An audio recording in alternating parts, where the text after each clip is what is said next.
IFM News. IFM News. IFM News. Lokal.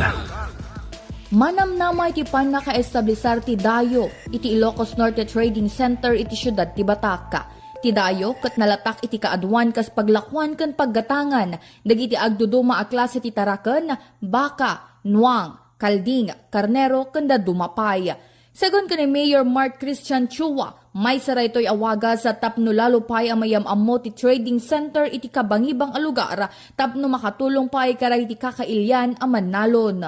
Pinag-aaralan po namin na doon rin po dalhin yung tinatawag nating dayo.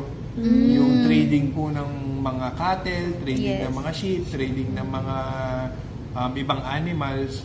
Dati po kasi dito sa Barangay Tabo, dadalhin na rin po natin siya doon sa Ilocos Norte Agricultural Trading Center para mas magkaroon ng movement.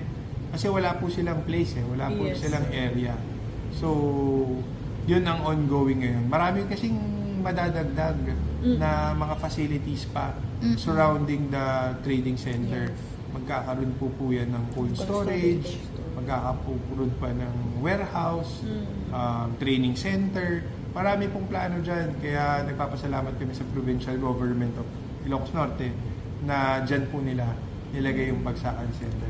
Nana, at dadagiti karit, weno saan na dagos nga agklika ti Trading Center, ngamga po iti tulong manipod iti Provincial Government of Ilocos Norte, karunaan ka ni Vice Governor Matthew Marcos Manotok, kat matututukan ti nasa o alugara. Kabayatan na, malaksit iti dayo, kat madadal pa iti pan nakaipasdek ti cold storage, warehouse, kan training center iti aglawlaw ti Bagsakan, wenno iti Ilocos Norte Agricultural Trading Center.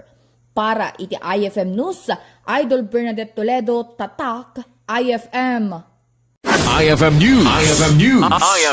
IFM News. Lokal.